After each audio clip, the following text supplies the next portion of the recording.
Assalamualaikum warahmatullahi wabarakatuh dan salam sejahtera kepada semua pelajar falsafah dan isu semasa UUW 130. Saya doakan Anda semua berada dalam keadaan sehat dan ceria di samping keluarga yang tersayang. Jagalah diri daripada segala perkara yang tidak baik yang sedang berlaku di dalam dunia kita nih. Oke, sekarang kita akan teruskan kepada bab kelima, yaitu metafizik. Metafizik nih, mesti Anda tertanya-tanya, apa benda lah metafizik ni? Adakah ini fizik seperti di sekolah dahulu? Bukan. Oke? Mari kita masukkan kepada slide yang pertama. Definisi metafizik. Meta itu sendiri bermaksud satu perkara yang melampaui atau melebihi atau di atas ataupun tingkatan yang atas. Fizik pula merujuk kepada perkara ataupun alam yang bersifat material ataupun fizikal. Maka apabila kita gabungkan di antara meta dan fizik, maka ia merujuk kepada sesuatu yang melampaui sempadan ataupun batasan fizikal. Okey, apa contoh yang saya boleh berikan? Okey. Secara umumnya, kalau kita lihat kepada normal di depan mata kita, kita hanya melihat alam ini secara literal. Kita nampak orang, kita nampak binatang, kita nampak alam semula jadi, kita nampak tumbuh-tumbuhan, kita nampak sungai, kita nampak rumah. Itu orang kata masih lagi di dalam sempadan fizikal. Tetapi apabila ada kawan-kawan yang mula bercerita tentang perkara-perkara yang di luar daripada jangkauan kita. Contoh, orang-orang lebih suka cerita yang seram-seram. Dia kata apa? Saya nampak hantu. Dan benda itu tidak semua orang boleh nampak, tapi dia nampak. Dan itulah yang dikatakan melebihi daripada fizikal. Betul atau tak betul? Itu cerita kedua. Okey? Jadi, secara umumnya, untuk metafizik ini, ia banyak terkait dengan agama. Dalam Islam, saya bagi tahu Islam kerana saya beragama Islam. Kami ada mempercayai dari sudut dosa dan pahala. Siapa buat baik dapat pahala, siapa buat jahat dapat dosa. Tapi kamu nampak tak pahala dan dosa itu? Tidak nampak. Dan dia satu perkara yang melebihi daripada jangkauan. Dan itulah yang dikatakan di dalam metafizik ini. Kajian metafizik ini merupakan kajian peringkat kedua ataupun second order study atau second order thinking, di mana first order itu merujuk kepada alam fizikal. Itulah yang saya bagi contoh awal tadi, yang mana apa yang kita lihat di depan mata kita itu adalah alam fizikal. Tapi kalau dia beyond of that, itu masuk kepada metafizik. Dua pengertian utama berkaitan dengan istilah metafizik adalah berunsur falsafah. Berunsur falsafah, apa itu falsafah? Kita ingat semula, kita ingat semula apa yang kita belajar sebelum ni. Ia bersifat suatu perkara yang sangat luas perbincangannya, betul? Okey. Kedua, berkait dengan keagamaan dan kepercayaan yang bersifat keagamaan. Ini yang saya baru saja lepas sebut tadi. Ya, dia suatu perkara metafizik ini berkait dengan perkara-perkara yang terkandung dalam agama itu sendiri. Selain daripada dosa dan pahala, contoh apa lain lagi? Syurga dan neraka. Siapa banyak dosa, buat jahat, mati masuk neraka. Itu istilah yang kita bisa dengar. Tapi bagaimana neraka tu? Neraka tu, kalau kita gambarkan dalam fikiran kita, tempat yang paling teruk sekali. Yang semua kalau boleh kita tak mau masuk walaupun sekelip mata. Kelip dan keluar. Tak mau, sebab memang sangat seksa. Dan kita tak mampu nak fikirkan. Kerana apa? Kerana dia beyond of our mind, beyond of our thinking. So itulah yang dipanggil tadi melampaui ataupun melebihi daripada sesuatu yang mampu kita fikirkan. Oke, kita teruskan. Metafisik dari sudut falsafah. Menurut Aristotle, metafisik adalah satu kajian di peringkat paling abstrak ataupun paling umum mengenai sesuatu perkara atau sesuatu fenomena yang berkaitan dengan alam. Contohnya, kita fikirkan tentang suatu objek seperti kerusi. Oke, fikir sama-sama, ramai-ramai fikir. Tutup mata, fikir. Dengar apa yang saya cakap nih. Kamu fikirkan tentang objek seperti kerusi. Oke, tutup mata. Kerusi itu mempunyai warna dan tempat. Oke, di dalam suatu ruang dan juga mempunyai baunya yang tersendiri yang kita boleh hidu ataupun boleh kita rasa, sama ada kerusi itu keras atau lembut dan sebagainya. Semua ini adalah sifat-sifat khusus yang dikaitkan dengan kerusi itu. Tetapi kalau kita nyahkan ataupun hilangkan semua sifat tersebut, apakah yang akan tinggal pada kerusi itu? Warnanya hilang, baunya hilang, kerasnya hilang, lembutnya hilang, apa yang ada? Nah, inilah yang dikatakan oleh Aristotle bahwa metafisik adalah peringkat kajian yang paling abstrak. Apa itu abstrak? Dia sangat luas dan merangkumi daripada pelbagai sudut. Kita teruskan.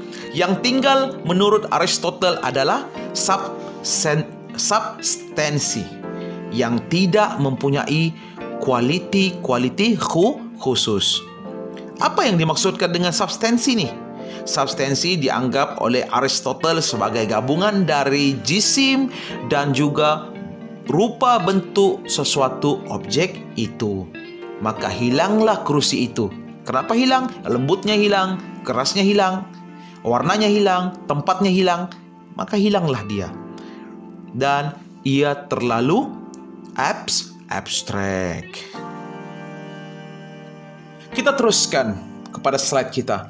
Metafisik dari sudut agama dan kepercayaan. Ia merujuk kepada satu fenomena di luar alam nyata. Apa itu alam nyata? Alam nyata yang sekarang nih. Kita duduk, mendengar telepon, mendengar di komputer.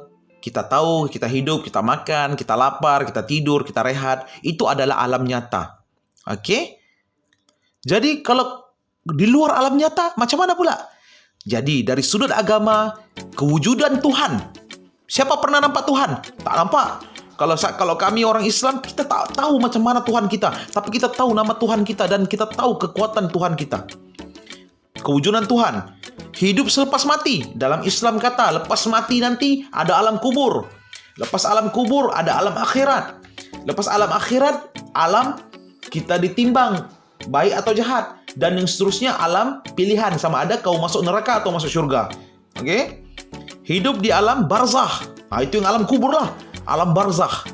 Kita mati, yang Islam punya kepercayaan, mati nanti kau masuk kubur, banyak masalah kau buat di dalam dunia, maka banyak jugalah masalah yang kau akan hadapi di dalam alam kubur nanti. Dan yang terakhir yang saya sudah cakap tadi, konsep syurga dan neraka. Ada orang kata, oh syurga, kalau kita baca buku, kita baca kitab, tempat yang paling seksa sekali.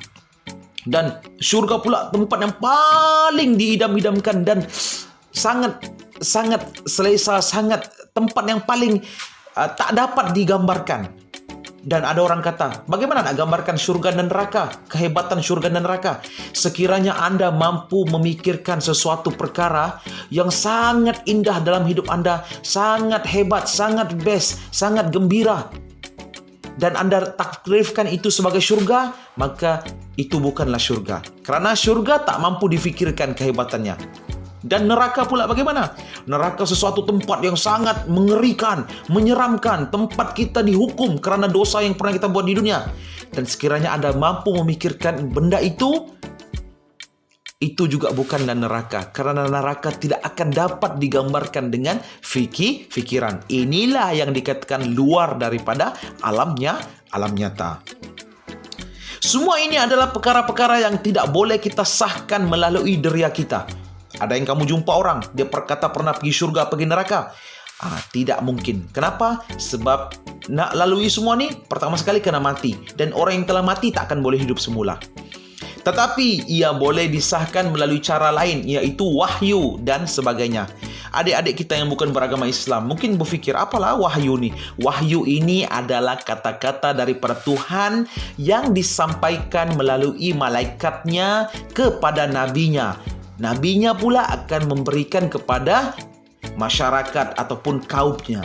Okey, contoh, kalau orang Islam, Nabi kamu siapa? Nabi kita, Nabi Muhammad SAW. Okey, Nabi Muhammad SAW mendapat wahyu daripada Jibril, dan Jibril mendapat perkara itu daripada Allah direct. Okey, dan disampaikan kepada kita. Dan perkara ini juga disampaikan di dalam Al-Quran. Dan Quran itu adalah wahyu daripada Allah Subhanahu wa Ta'ala. Dan semua itu beyond of our thinking. Itulah metafizik dari sudut keagamaan. Okey, sekarang mari kita bercakap tentang teori tentang kewujudan. Okey, terdapat dua teori yang membincangkan tentang kewujudan hakiki. Teori pertama, materialisme, dan teori kedua, idealisme. Menurut teori materialisme, hanya jasad atau jirim yang wujud secara hakiki. Ini menurut teori ini ya. Benda yang wujud secara hakiki terbahagi kepada dua bahagian.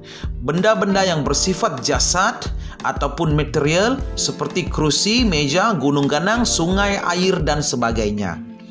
Benda-benda yang bukan material adalah seperti idea-idea yang ada di dalam minda kita. Itulah yang dikatakan oleh teori materialisme. Dia bercakap tentang wujudnya benda itu. Ada dia, ada jirim, boleh disentuh, boleh dirasa. Okey? Tapi kamu kata, boleh disentuh, boleh dirasa. Bagaimana dengan idea? Idea boleh dikeluarkan kerana idea duduk dalam kognitif kita. Apa itu kognitif? Kognitif itu otak kita lah. Ya? Dia tersimpan dalam otak kita dan dikeluarkan dalam bentuk kenyataan. Dan setiap benda apa yang kita ada di sekeliling kita ni, meja kah, kerusi kah, kereta kah, kapal terbang kah, rumah kah, semua itu asalnya daripada bukan material. Ia pertama duduk ataupun wujud di dalam pemikiran manusia, kemudian diterjemahkan dalam bentuk idea ataupun pengajian ataupun ilmu, dan kemudian diterjemahkan dalam bentuk kebendaan. Contohnya, kamulah yang belajar engineering. Kalau tak ada kamu yang belajar engineering, tentulah tidak ada teknologi-teknologi seperti elektrik, kapal terbang, motorsikal, kereta. Dan semua itu datang daripada idea di dalam otak kita, minda kita, kognitif kita, kemudian diterjemahkan menjadi material. Okey, kita teruskan.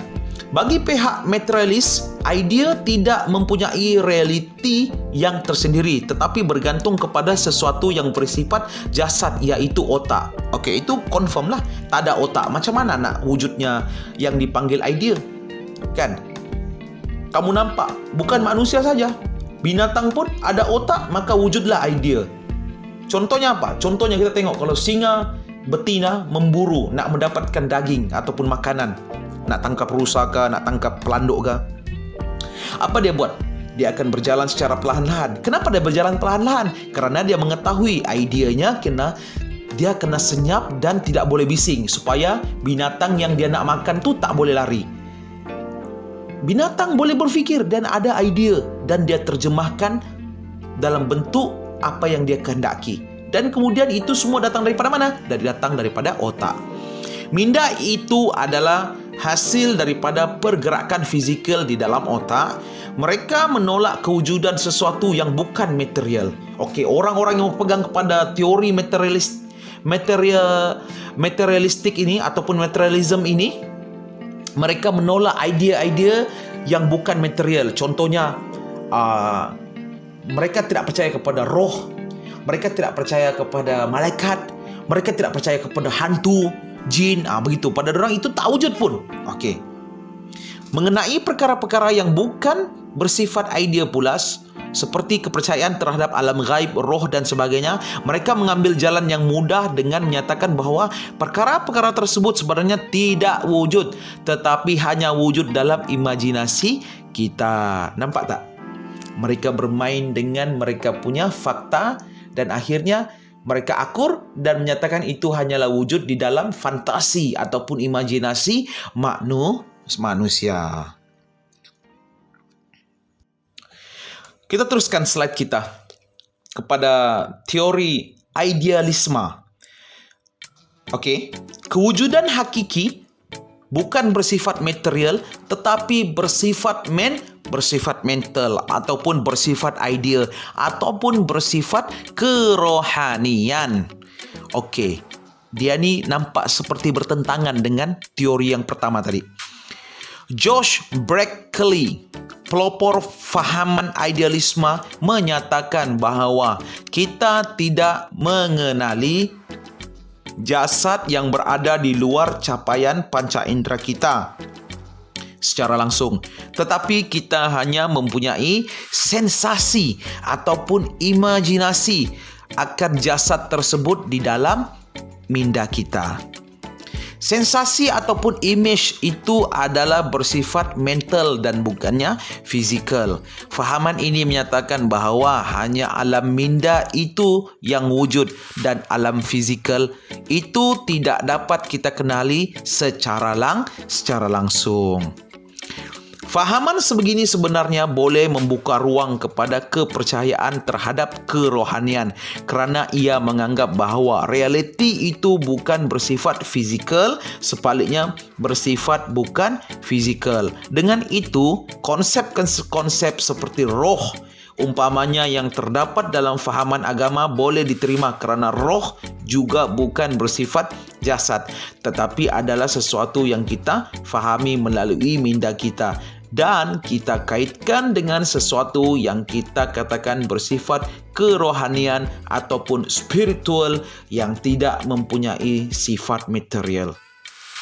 Sebenarnya kedua-dua idea ini secara umumnya daripada diri saya sendiri kita boleh terima pakai, namun bagaimanapun saya tetap meletakkan agama itu adalah yang paling utama dan ini hanyalah sebahagian daripada kaedah mempelajari tentang yang dipanggil falsafah di dalam metafizik itu sendiri.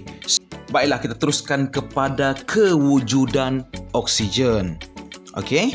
Oksigen tidak boleh dilihat dengan mata kasar, tetapi kita menerimanya sebagai sesuatu yang wujud. Apa gunanya oksigen? Kalau tak ada oksigen, tidak hiduplah kita sekarang nih, betul? Kita bernafas dengan mendapatkan oksigen yang dibebaskan oleh siapa? Oleh tumbuh-tumbuhan. Dan kita membebaskan apa? Karbon dioksida. Dan karbon dioksida disedut pula oleh tumbuh-tumbuhan. Adakah ia tergolong di bawah konsep idealisme dan bukannya materialisme? Jika kita katakan bahawa ia wujud dan ia tidak kelihatan, jika kita katakan sedemikian, maka ia tidak lagi dianggap sebagai bersifat jasad. Tetapi ahli sains sudah menerima bahawa oksigen sebagai suatu yang wujud. Sifat-sifat oksigen sudah dikenal pasti oleh ahli-ahli sains dan interaksinya dengan unsur-unsur lain juga sudah diketahui. Misalnya, oksigen dikatakan bergabung dengan hidrogen untuk menjadi air. Jadi air mengandungi oksigen. Walaupun kita tidak dapat melihat oksigen, tetapi kita dapat melihat air. Itulah kadang-kadang saintis ni pun kadang-kadang nampak bijak, tapi kadang-kadang juga ada benda yang sudah melampaui pemikiran mereka dan akhirnya mereka menerima dengan syarat-syarat yang tertentu. Tapi itu tidak mengapa, itu biasalah orang buat kajian. Kita teruskan ya. Walaupun oksigen itu tidak dapat dilihat dengan mata kasar, tetapi oleh kerana ia melahirkan kesan-kesan yang dapat dilihat apabila interaksi-interaksi kimia berlaku yang melibatkan oksigen, maka ianya menjadi bersifat jasad. Apa interaksi bahan kimia dengan oksigen? Kalau kita boleh tengok yang paling simple, besi berkarat. Besi berkarat kerana adanya oksigen, adanya kelembapan dan adanya besi itu sendiri. Misalnya, oksigen kalau dikeluarkan daripada udara, maka api tidak akan membakar kerana api memerlukan oksigen. Okey, kalau kamu belajar tentang pembakaran enjin kan, enjin kereta, bagaimana enjin kereta kena boleh menghasilkan kuasa ataupun power, dia kena ada oksigen. Ini pun ada yang kamu belajar sebelum ni. Jadi jika sesuatu idea yang abstrak itu dapat digunakan untuk menghasilkan sesuatu yang praktikal dan kelihatan seperti konsep oksigen dalam kimia, maka ia diterima sebagai bersifat jasad ataupun fizikal. Maka jelas kepada kita bahawa oksigen tergolong di dalam konsep materialisme. Okey? Maksudnya materialisme walaupun tak nampak tapi dia diterima sebagai satu sifat yang berkebendaan. Seterusnya, kewujudan angin. Okey? Siapa boleh tunjukkan saya angin? Siapa pernah nampak angin? Yang kamu nampak apa dia? Awan, betul? Dan kamu kata itu angin. Okey, kita tidak dapat melihat angin, tetapi kita dapat melihat ataupun rasakan kesan angin. Kita ada misalnya kalau ada misalnya ribut angin ataupun ribut taufan di mana terdapat tiupan angin yang begitu kuat, kesannya begitu jelas sekali. Misalnya pokok-pokok boleh tumbang, atap-atap boleh tercabut dan sebagainya.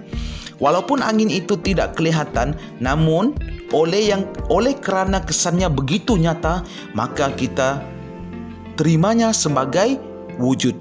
Okey? Dalam pandangan sains, sesuatu tidak boleh mendatangkan kesan kepada sesuatu yang bersifat jasad jika ia juga bukan jasad. Jadi, kalau begitu, angin itu menimbulkan kesan ke atas pokok ataupun bumbung, maka ianya juga mestilah bersifat jasad. Tidak mungkin idea yang bersifat jasad boleh membuatkan bumbung itu tercabut. Okey, maksudnya di sini simple saja. Orang sains ni kata, kalau ada depan mataku, aku percaya. Kalau tak ada benda tu depan mataku, aku tak percaya. Tapi benda yang dia tidak percaya itu telah menyebabkan pokok dan juga bumbung tercabut. So akhirnya mereka kata, okeylah kami percayalah angin itu ada. Sebab dia boleh rasa dan dia boleh menghancurkan benda-benda lain. Ahli sains menjelaskan bahawa angin mempunyai molekul gas. Gas itu kita tahu wujud dan tidak dapat dilihat, tetapi ia terdiri daripada molekul-molekul zarah-zarah kecil yang mempunyai kesan seperti boleh mendatangkan tekanan, boleh mengisi ruang, mempunyai volume dan sebagainya. Ini semua adalah karakteristik yang boleh kita katakan bersifat fizikal. Jadi, sama ada sesuatu itu boleh dilihat atau tidak dengan mata kasar, bukannya menjadi kayu pengukur untuk mengatakan sama ada sesuatu itu bersifat fizikal atau tidak. Okey, kalaulah ahli sains boleh percaya, oksigen, apa lagi dia kata tadi, angin itu tidak dilihat tapi boleh mendatangkan sesuatu yang memberi kesan kepada benda yang dapat dilihat. Jadi bagaimana dengan roh? Bagaimana dengan pemikiran? Kita tidak dapat nampak roh dan kita tidak dapat nampak apa itu idea. Dan semua itu wujud, tetapi seperti yang saya cakap tadi, sebahagian besar daripada mereka menganggap itu bukan daripada materialisme. Itu adalah daripada konsep idealisme yang tak dinampak. Itulah kadang-kadang nampak macam double standard. Kita teruskan. Perkaitan di antara metafizik dan keagamaan. Dalam fahaman agama dikatakan bahawa realiti itu tidak hanya terhad kepada apa yang bersifat jasad yang boleh diketahui melalui kaedah rasionalis, empirisis dan seumpamanya. Tetapi realiti itu juga boleh terdiri daripada sesuatu yang bukan bersifat jasad, seperti roh yang ada pada tubuh badan kita, kewujudan malaikat, jin dan sebagainya. Dengan itu, apa yang boleh dikatakan di sini bahawa dari segi keagamaan, realiti itu tidak dihadkan hanya kepada bersifat material ataupun bersifat ideal, kerohanian semata-mata, tetapi merangkumi kedua-duanya sekali. Bermaksud apa? Bermaksud agama itu mengambil kedua-dua benda ini sekaligus. Jadi, realiti bagi pandangan agama melibatkan jasad dan juga kerohanian. Ia jelas berbeza dengan pandangan materialis yang menolak akan realiti kerohanian ataupun realiti yang bersifat mental. Okey, saya teruskan. Sistem-sistem metafizik yang berkaitan dengan fahaman keagamaan. Etisme, ia merujuk kepada fahaman yang mengatakan bahawa Tuhan itu tidak wujud. Ini fahaman ya, ini fahaman. Ini adalah salah satu fahaman yang percaya bahawa Tuhan itu tidak wujud. Okey, mari kita melihat. Macam mana Tuhan tidak wujud? Sedangkan dunia ini ada. Sedangkan setiap benda itu ada penciptanya. Jadi bagaimana dunia yang ada ini, yang pelbagai makhluk ada bukit, gunung, laut, matahari, planet, manusia, Anda yang sedang mendengar dan saya yang sedang bercakap. Kita ini wujud. Bagaimana dengan fahaman ini yang mengatakan Tuhan itu tidak ada? Etis. Ini orang etis ya. Fahaman ini berpegang kepada pandangan bahawa realiti alam ini hanya terhad kepada kewujudan benda-benda yang nyata seperti manusia, alam sekitar, objek-objek fizikal dan juga mungkin idea. Tetapi Tuhan sebagai sesuatu yang berlainan daripada semua itu tidak wujud. Okey, ini salah satu fahaman daripada sudut pribadi saya sebagai seorang tenaga pengajar adalah tidak boleh ada wujud di dalam diri kita. Bagaimana kita sebagai manusia boleh menafikan adanya pencipta yang menciptakan semua benda ini, sedangkan Anda yang menggunakan laptop, menggunakan telefon, menggunakan sehari-hari benda-benda yang ada di sekeliling Anda, semua benda itu ada yang menciptakannya. Jadi persoalannya, siapa yang mencipta diri kita? Pastinya Tuhan. Dan bagaimana Tuhan itu kita nak selitkan sebagai satu entiti yang wujud? Bagaimana? Okey, kamu sebagai mahasiswa, fikir-fikirkan. Gunakan akal yang sehat, akal yang waras untuk fikir. Jangan menafikan, tapi berfikir secara sehat. Okey, kita teruskan ke fahaman yang seterusnya. Egnosentrisme. Fahaman ini mengatakan bahawa sama ada Tuhan itu wujud atau tidak, itu tidak boleh kita ketahui. Kerana fahaman kita sebagai manusia adalah terhad dan juga kebolehan kita untuk mengenali alam ini juga adalah terhad melalui deria kita dan juga melalui pemikiran kita. Ini fahaman egnosentrisme. Dia menyatakan kita sebagai manusia tidak boleh bersetuju untuk mengetahui Tuhan itu wujud. Mengapa kamu mengatakan begitu? Kalau saya sendiri yang beragama Islam, kami ada panduan kami. Panduan kami apa dia? Yaitu Al-Quran yang disampaikan oleh Nabi Muhammad SAW. Apa itu Al-Quran? Al-Quran itu adalah wahyu daripada Tuhan, kata-kata Tuhan yang disampaikan kepada Jibril dan Jibril menyampaikan kepada Nabi Muhammad.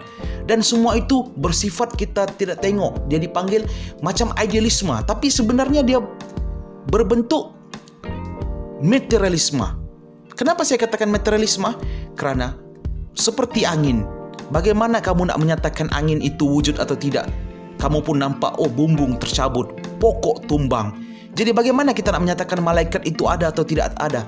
Malaikat itu menghantarkan sesuatu kepada Nabi Muhammad. Apa dia? Al-Quran. Dan Al-Quran itu wujud sampai sekarang dan akan kekal begitu sampai habis dunia ini.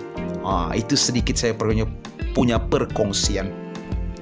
Okey, semua ini saya teruskan ya. Semua ini merupakan kekangan terhadap kebolehan kita untuk mengetahui realiti yang wujud.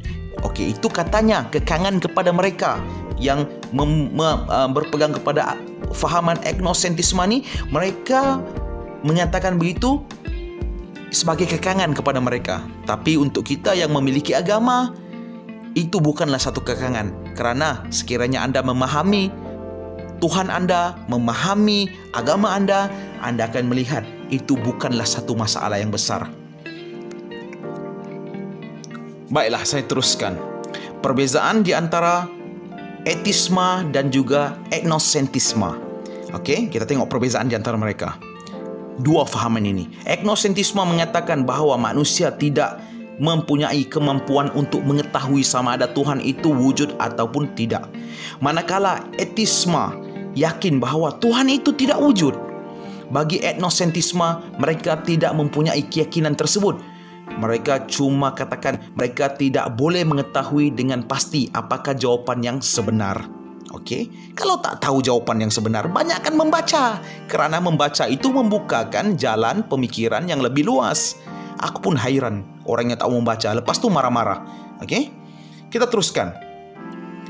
Etisme, mereka mempercayai dan akan kewujudan Tuhan. Walaupun kewujudannya mungkin tidak dapat dikesan melalui cara-cara biasa, melalui panca indera kita yang 5, melalui akal kita yang rasional dan sebagainya. Namun demikian, mereka tidak menafikan bahawa Tuhan itu wujud. Saya buat pembetulannya, bukan etisme, teisme. Teisme ini salah satu pandangan, okey? Dan saya teruskan, monoteisme. Fahaman ini menyatakan bahawa Tuhan itu hanyalah satu. Jadi, dia wujud tetapi kewujudannya hanyalah satu. Mereka menekankan akan keesahan Tuhan. Inilah fahaman tauhid di dalam Islam. Jadi, macam saya sendiri dan orang Islam yang lain, kami berfahaman monoteisme. Monoteisme ni apa? Kami percaya Tuhan satu. Tak ada dua, tak ada tiga, tak ada empat. Jadi kalau orang tanya macam mana bentuk Tuhan kamu? Kita tidak boleh gambarkan Tuhan itu bagaimana, kerana Tuhan menyatakan di dalam surah Al-Ikhlas, Qul huwallahu ahad, Allahus samad, lam yalid walam yulad walam yakul lahu kufuwan ahad. Tuhan itu esa, satu, tidak ada dua, tidak ada tiga, tidak ada empat. Bagaimana bentuknya tidak dapat digambarkan kerana dia tidak sama seperti apa yang dia ciptakan. Dan Tuhan itu tidak diberanakkan dan tidak beranak. Itu. Tuhan tu tidak ada, dia punya anak dan tidak dia beranak. Maksudnya dia tu creator. Dia adalah sesuatu yang wujud. Dia bukan diwujudkan, dia tu wujud. Okey? Itu monoteisme. Okay, saya teruskan dengan politisme. Okey, mereka mengatakan bahawa Tuhan itu wujud tetapi kewujudan Tuhan itu adalah lebih daripada satu. Fahaman ini dipercayai oleh setengah agama yang menyatakan bahawa Tuhan itu adalah lebih daripada satu. Namun demikian, mereka tidak menafikan akan kewujudan Tuhan. Okey, kalau saya boleh kongsikan di sini, saya ada kawan ramai, saya di Sabah, kami ada ramai kawan yang beragama Kristian.